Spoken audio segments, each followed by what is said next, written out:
And are you refreshed? Yes. Good. Now what? Hi. We are. Oh yeah, I'm high with you. Ooh. You don't even know how high I am right now. Man, oh my gosh, I felt like you were bringing this to a peak just so that you could get me right here and they just go, bam, let me give it to him. Oh my gosh. Okay. I'm going into solutions. Because that's all I've been working on is solutions. And not looking at where I've been, but where I'm going. And we talked about this last phase about work. Work is my playground. And this is where I get to change things because I'm at work all day. And there's been times that I've seen contrast that would give me grief before I would even get to work. And so I started seeing this supervisor and how wonderful he was and how I did such a great job. And he would tell me, oh my gosh, you do a really good job, Dorothy. We were really appreciating you. And I just started edifying everybody around me. And my workspace, in less than 3 days, it changed dramatically. I would see myself somewhere else. I was like, wow, I'm not even going to be in the chaos today. But then at the same time, after I started seeing... Did it change or did you? I changed. You changed, your perception of it changed. Yes. And after your perception of it changed, then it changed. Yes. And it changed. For others to see too.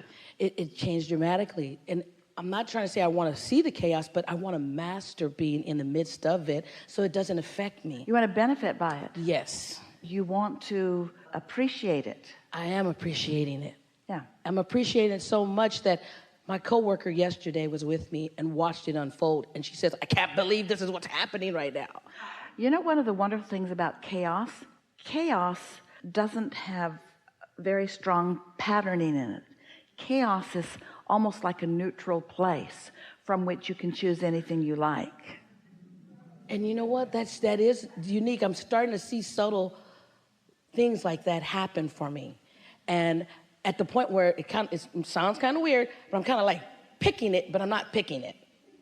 And it's like, it's just there, and I'm missing it. Like I said, it's like a playground. Well, what you're talking about is, step one is ask. Contrast helps you do that. Step two is source answers, becomes it. Step three is you find a way to get into the receiving mode. Step four is you master that. You're really good at that. Satisfaction is what you're looking for. And step five is just what you described. You acknowledge contrast, but it doesn't take you down. You acknowledge contrast, but you don't lose your vibrational stance. That's where I'm trying to master, and this is where I need you to help me, because I want this more than life itself just being here. I feel. Well, that's too much. That's well, you know what I mean. When you want something that much, you just make it hard, because the hokey pokey really is all that it's about. So let's take the stress out of that. Okay. So I sort of kind of want this because I think it would feel good. I want this more than life itself. Well, you know, let me compare. What I was comparing that to was the fact that I see people trying hard, and I say, okay, well, I'm going to try to relax more. Yeah. I'm going to relax more. I mean, to the point where when I get to work, I'm already meditating before I start, because I'm anticipating great things to happen at work. Perfect. You know? Satisfied where I am and eager for more. Here's two things. First thing, in my state of living where I dwell, not in a building, I'm really satisfied where I am, where others might think I'm not. And I see them saying, well, why are you still there? Why are you dealing with that? I think you understand what I'm saying. You know what I'm talking about. Sorry to talk in riddles, people, but I don't want to put into it because I don't think too many people can handle what I wanted to say. I'm satisfied with it, and so something's telling me when I look, you say, everything's already manifested, it's a done deal, it's already done. So I'm looking more at what do I want to come in my present, you know, what I want to manifest. You're going to like this and benefit from it. Sometimes people worry when they listen to us at first. If they follow our encouragement and they choose to be satisfied, even though every aspect of their life isn't as they now want it to be, They worry that the universe or source energy or someone who's doling out the goodies will look at them and say, well, she's already satisfied, so never mind. Let's move on to someone who really needs something. Like if I'm satisfied, then nobody will help me. And that's because you're used to dealing with action. You're used to pleading a needy case. And if you plead enough of a needy case, then somebody will come to your help. But that's really mediocre help that comes when you plead a needy case. And so when you realize that the more satisfied you are, the more options of satisfaction that you have, and then you start witnessing that, and you don't worry so much what other people are thinking about it. Yes, Yes, that's true. I've been seeing myself say, doesn't matter what they think, be free, just do what you want to do. Did that get resolved already? Yes. Good. Yes. Where I'm at now, step 1, I did that. Step 2, I'm allowing, it's there. Step 3, I'm allowing things to happen. Step 4, I know I'm starting all over again, right? I want to be able to feel, I want to tune better. I want to be able to tune. Well, that's really why we're talking in the way we are today, because the earlier you tune, the easier it is to do. So as you play with that a little bit, you'll discover how much power there is in catching it at the early stages.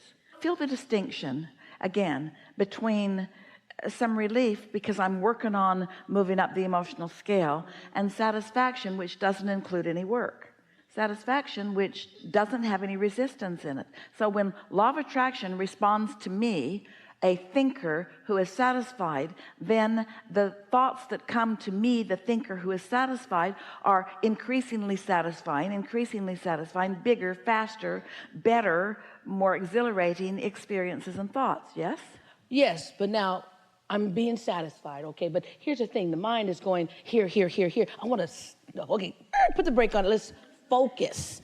I want to focus because I've got so much going on, and I'm trying to, okay, bring it down. But right after here. you play with this a little bit, if you focus on the things that are easy to feel satisfying about, till you get really hooked on the feeling of satisfaction. Example. The example of, well, what's the easiest Give me thing? examples so you see the easiest things, right? I mean, You give us an example of the easiest thing to feel satisfied well, that's about. it. I got like 20 million things going on, so I want everything. So I'm trying to figure, okay, slow down. Just pick one, Dorothy. Pick one, right? You're in this chair right now. I picked, oh my gosh, I'm satisfied. I'm so happy. And So you're in this chair right now. That's satisfying. yes, I was in a sea of people who all had their hands up, and Abraham got me. okay, so now I want to get better at that now because, you know, she Now got you're not me. satisfied. Okay, yes, I'm satisfied. Okay, I got it. So when you find something that's easy to be satisfied about, and there are always those things around you, then you get hooked on that feeling of satisfaction. So the feeling becomes what you're reaching for, not the benefit of the feeling. It's the feeling that you're reaching for. I want to feel satisfied, and I don't care what it takes to feel satisfied. If I have to focus, I will. So satisfying and staying in the satisfying place, whatever is in my vortex. Staying there just means keep choosing things that are satisfying and recognizing when I begin to deviate and then pulling back and letting satisfaction be the goal again. Because you see, if the goal isn't satisfaction, if the goal is making more money, all kinds of thoughts might lead you away from satisfaction. If the goal is being understood instead of being satisfied, then all kinds of things might take you away from satisfaction. It's only when satisfaction is really what you're going for. It's only when satisfaction is really what you're going for. It's only when being in the receptive mode is really what you're going for. It's only when being tuned in, tapped in, turned on is really what you're going for. It's only when the leverage of source energy is really what you're going for. It's only with seeing through the eyes of source is really what you're going for. In other words, satisfaction, we don't want for a moment to diminish its value in your eyes. Satisfaction is everything, because satisfaction is your key to the big energy. Satisfaction is your key to the big guys, to the big room, to the big results. Satisfaction is the key. But satisfaction is so easy to accomplish. So when you say, I want it more than life itself, you've made it so big you can't find it. But when you say, I want satisfaction, now you've made it reachable. So now I'm also where I'm satisfied, and that's where the momentum builds with the satisfaction. And why does the momentum build? Because I'm finding more and more things to get satisfied. You're not finding them. No, universe is bringing it to me. And why? Because I'm satisfied and But I'm why? enjoying more and more things are coming. Because in satisfaction there's no resistance, and when law of attraction responds to your vibration of no resistance, it has to get more. It's a law of physics. Satisfaction, no resistance. No resistance, more momentum. More momentum, more power. More fun. It's way more fun to go 100 miles an hour than 5. So is universe also guiding me as I'm starting on more smaller things that I'm satisfied that I have no resistance against? Universe isn't guiding you. You're guiding you because your inner being has already pointed at what you want. As you reach for satisfaction, you go where you want to go. Key right there.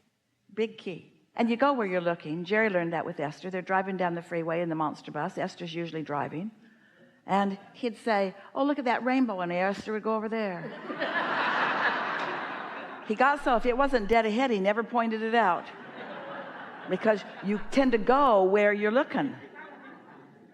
So, Abraham, I noticed, just coming into this for the first time, right? And I used to stumble into it, okay? And then I would be like, well, how did that happen? But now I know why. Deliberate creation is so much more delicious than creation by default. Yes. Everybody can stumble into some moments of satisfaction, but you know what that does? That leads to you wanting to control conditions, because when you see a condition that makes you feel satisfied and you kind of stumble into it, then you think, oh, well, then in order for me to be satisfied, which I like, then I have to control these conditions, which I can't do. But when you show yourself how you can be satisfied because you have the ability to focus, and there's always plenty to be satisfied about, now you're home free.